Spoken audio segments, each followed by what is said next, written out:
Hello everyone, welcome back to my educational YouTube channel commerce knowledge pool. मैं हूं professor Dishita Sethia और आज मैं 12th standard students of Maharashtra state board के लिए एक नेक्स्ट वीडियो लेके आई हूँ of subject OCM of chapter 1। Students, in the last video we have studied significance और importance of principle of management. उसी के साथ हमने nature of principle of management भी कवर किया। सो चैप्टर 1 का हमने 2 क्वेश्चन कंप्लीट किया।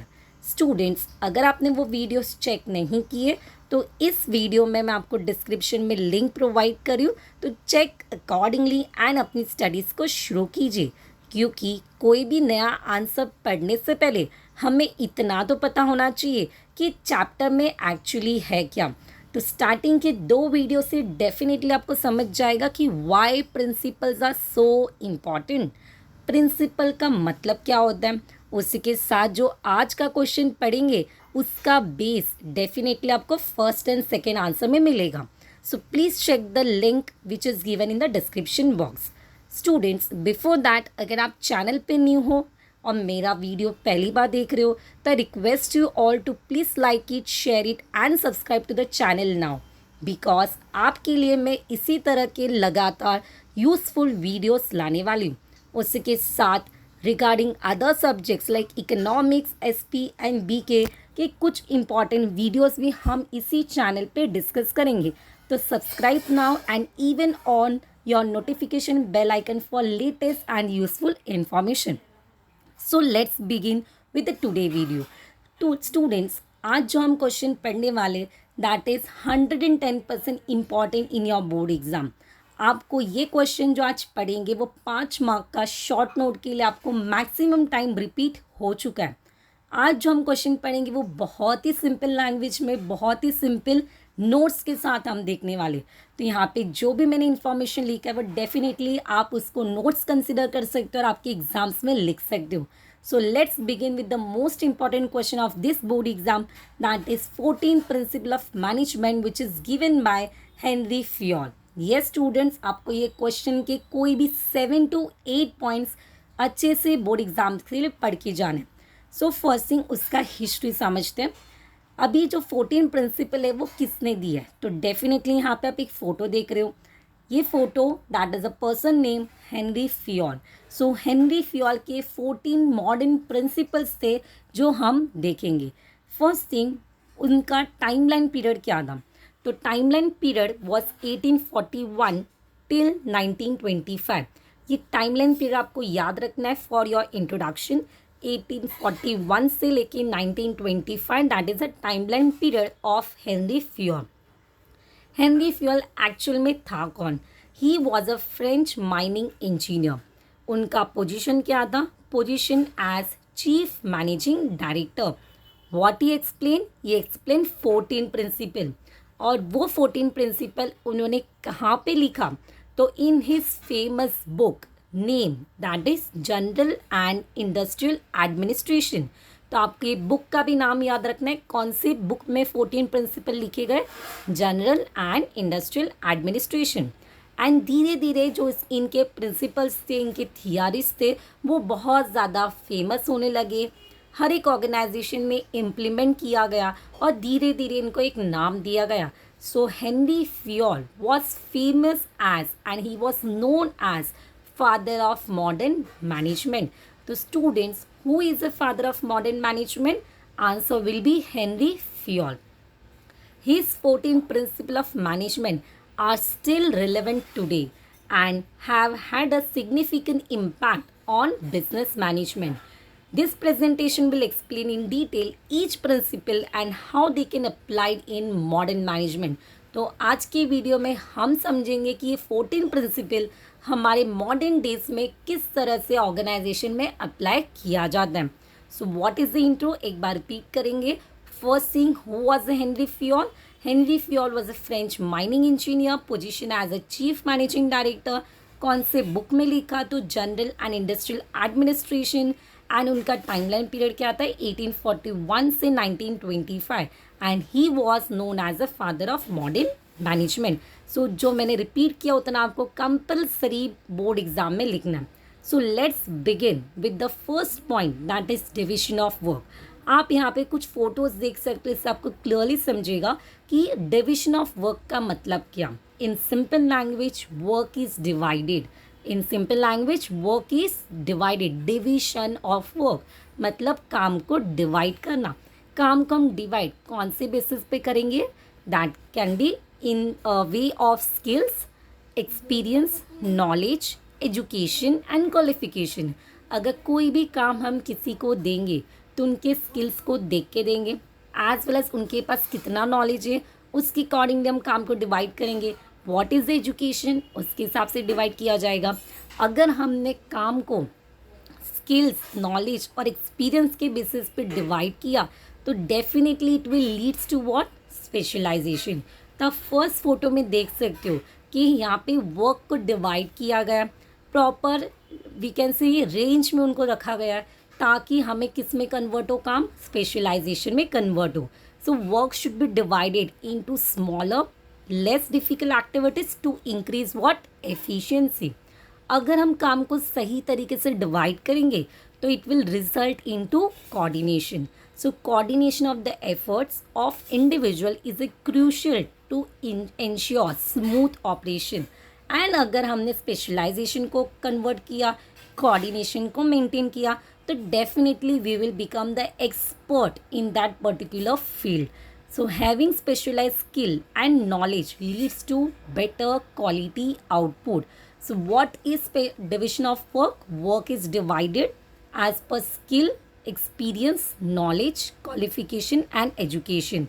And it will leads to specialization which results into coordination, expertise and result into quality output and profit for the business.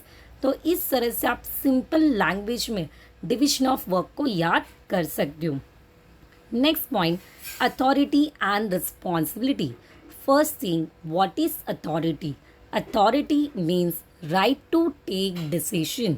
For example, मुझे अगर किसी ने authority दिया, that is you have need to decide और need to complete OC subject या we can say OC syllabus as per your requirement. तो definitely ये authority मुझे दिया गया, तो ओसी का पोर्शन कैसे कंप्लीट करना है, that responsibility is with me. So authority means what? To take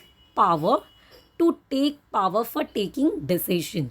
तो आई नीड टू डिसाइड कि पोर्शन कैसे कंप्लीट करना है. एंड अगर मैंने वो पोर्शन को टाइम पे कंप्लीट किया तो definitely I am only the responsible to complete that portion in time. So managers should have the authority to give orders and expect them to be obeyed. In any organization manager के पास authority होता है कि सभी को काम देना as well as सभी से काम करवा के लेना एंड सभी को वो काम को एक्सेप्ट करना है, ओबे करना है. So a right to take decision is called as authority. But authority always comes with responsibility. So here manager must take responsibility for their decision and the actions of the subordinate. It comes along with responsibility and should be completed in given time. For example, अगर कोई task manager ने दिया है एक employ को, तो definitely manager का responsibility बनेगा कि वो काम करवा के लिए इन that particular given time. Next, discipline. Principle of discipline. First thing, what is discipline? Discipline का मतलब होता है to obey, to respect rules and regulations. Respect करना rules and regulations का, follow करना rules and regulations को, that is called as discipline. Why discipline is necessary? क्योंकि अगर organization में discipline होगा तो ही जाके particular काम टाइम पे किया जाएगा. So definitely to get the work done from the employees discipline is required. Next आपको ये सोचना है कि डिसिप्लिन शुरू कहाँ से होगा. तो it should start from top level, follows to middle level and follows to lower level management. हर एक लेवल्स ऑफ मैनेजमेंट में डिसिप्लिन होना चाहिए. सेकेंड थिंग वी कैन से, अगर डिसिप्लिन है तो डेफिनेटली लीडरशिप क्वालिटी दिखेगा मैनेजर में. So what are the key highlights? First thing, authority to take or to we can say right to take decision. If authority is there तो responsibility comes along with it. But ये हम कैसे पता लगाएंगे? जब given time पे हम authority और रिस्पॉन्सिबिलिटी को कंप्लीट करेंगे तो ये पता लगा सकते हैं. डिसिप्लिन का मतलब क्या? To obey, to respect rules and regulations. And if we are obeying and respecting rules and regulation then it shows in good leadership quality, जिसके कारण top level, lower level as well as middle level सभी में हमें discipline दिखेगा. Next point, unity of command and unity of direction. First of all unity of command. Unity of command का simple अगर meaning बताएंगे तो there will be one boss and many employees.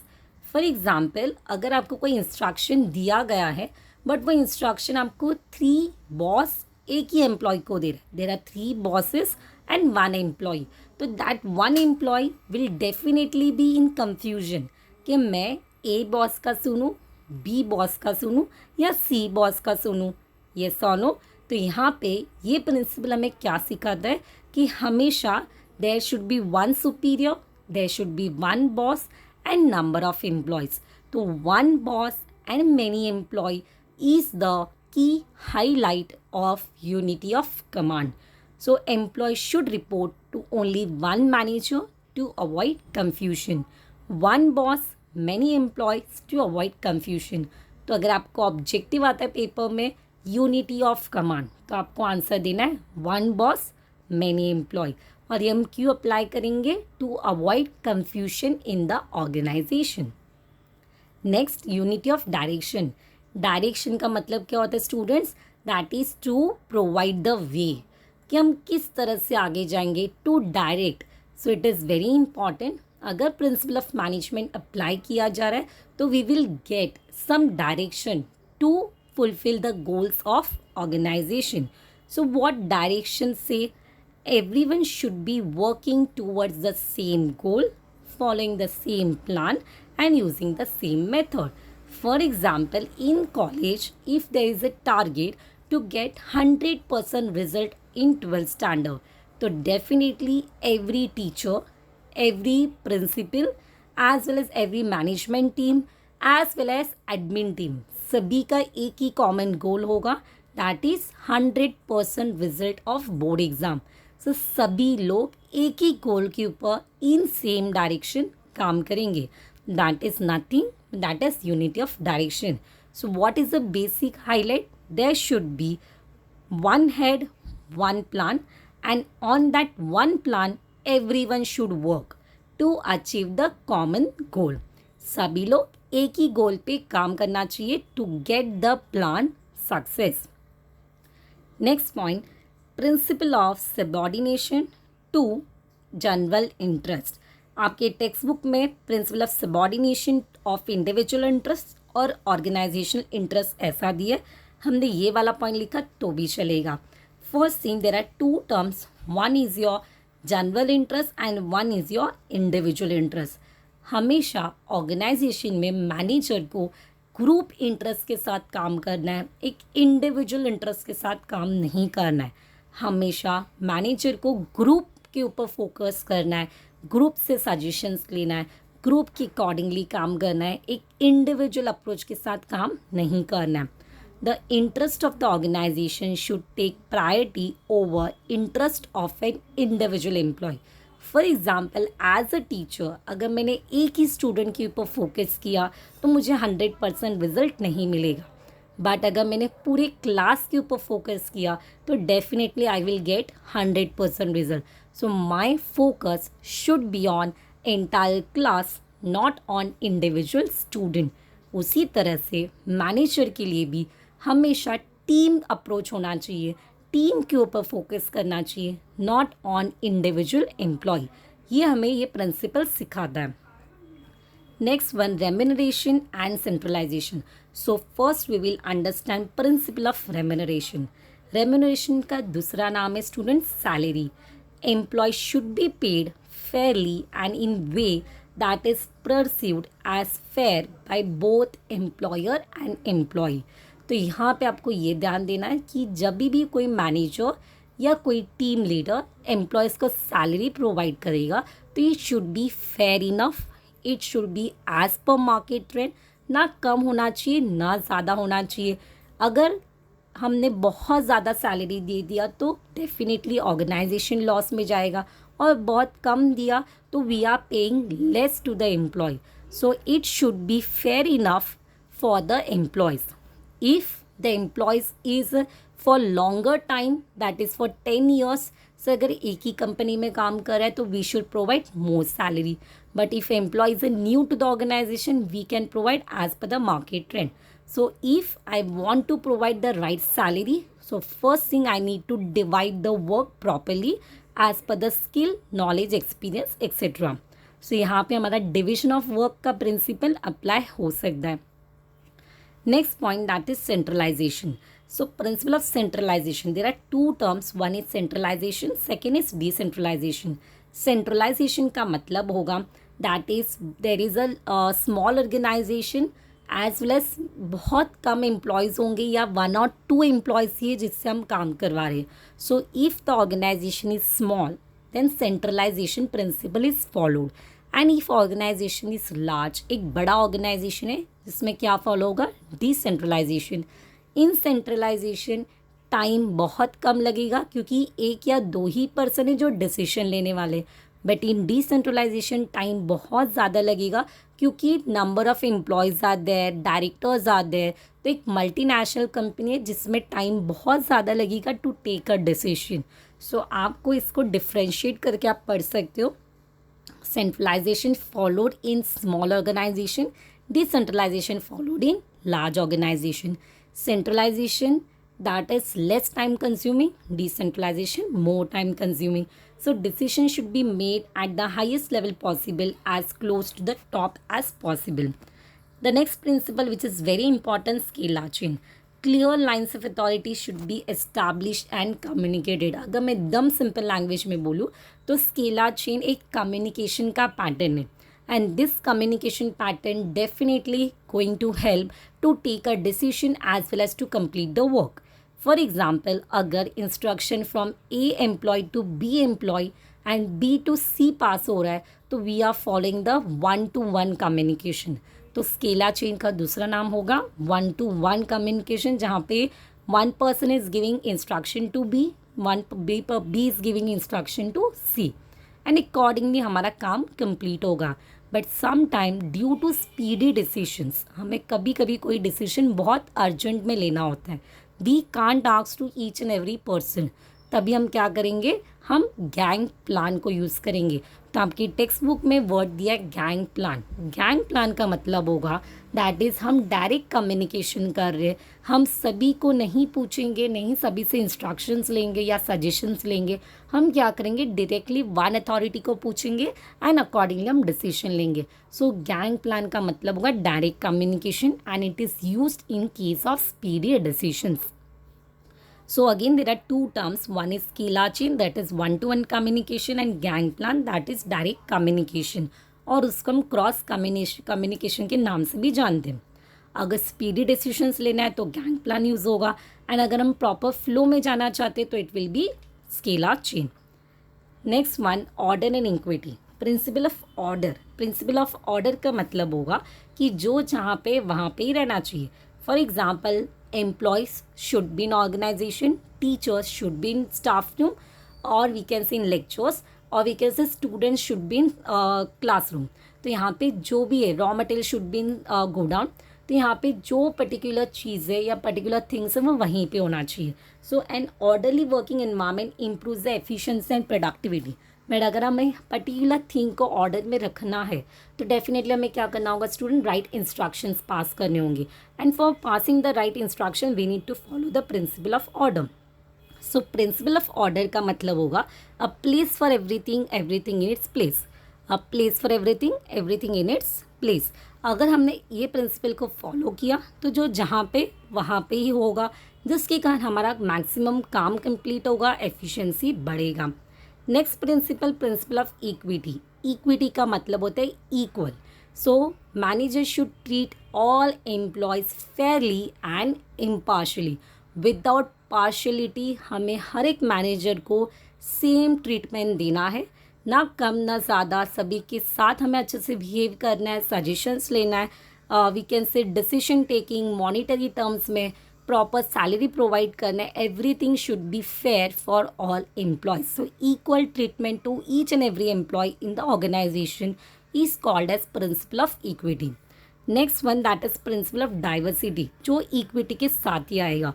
Diversified background and experience can lead to better decisions and outcome when managed effectively.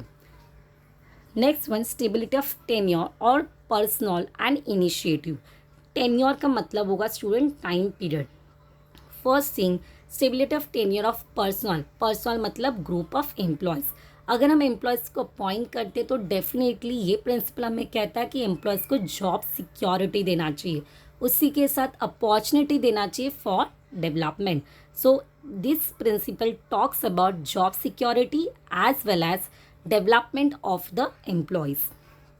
Next one, principle of initiative. Initiative का मतलब होगा efforts लेना. सो ये principal हमें सिखाता है कि always we should take efforts for new ideas, for new building in the organization. हमेशा मैनेजर या एम्प्लॉयज़ को न्यू एफर्ट्स लेने हैं, ज़्यादा से ज़्यादा एफर्ट्स लें न्यू आइडियाज़ को क्रिएट करने के लिए, ताकि जो एम्प्लॉयज़ है उसका एफिशिएंसी बढ़े, ऑर्गेनाइजेशन का प्रॉफिट बढ़े. So employees should be encourage to take initiative and contribute to the organization goals. उसी के साथ हमेशा एजुकेशन एंड ट्रेनिंग के बारे में भी हमें बात करनी है, क्योंकि अगर मुझे एम्प्लॉयज़ की परफॉर्मेंस को इम्प्रूव करना है तो I need to educate them as well as give opportunity for better performance as well as overall growth of the organization. अगर हम समरी लेंगे तो डेफिनेटली यहाँ पे हम एक कंक्लूड कर सकते हैं कि principle of SPD corps that is team work. हमेशा हमें अगर प्रिंसिपल को फॉलो करना है, प्रॉपर रूल्स और गाइडलाइंस को अप्लाई करना है, तो हमेशा हमें यूनिटी के साथ चलना होगा, बिकॉज कॉपरेशन के साथ ही चलेंगे तो ही ऑर्गेनाइजेशन का प्रॉफिट बनेगा. So in whole if I conclude everything, so principles are important to understand the teamwork of the organization. So 14 principles of management by Henry Fayol provide a framework for effective management. When applied appropriately, they can help organization achieve their goals, improve efficiency and create a positive work environment for employees. By following this principle, manager can lead their team to success. So definitely with teamwork, with team approach, we can conclude this कि why principles are so important. So यहाँ पे 14 principal का मैंने आपको जो lines दी है वो आप अच्छे से याद कर सकते हो. Even you can follow the text book. और अगर आपको और डिटेल में वीडियो चाहिए तो ऑलरेडी मेरे प्लेलिस्ट में अवेलेबल है, मैं उसका लिंक भी आपको प्रोवाइड करूँगी इन the description box. So thank you all for love and support. Keep supporting, share this video with your friends.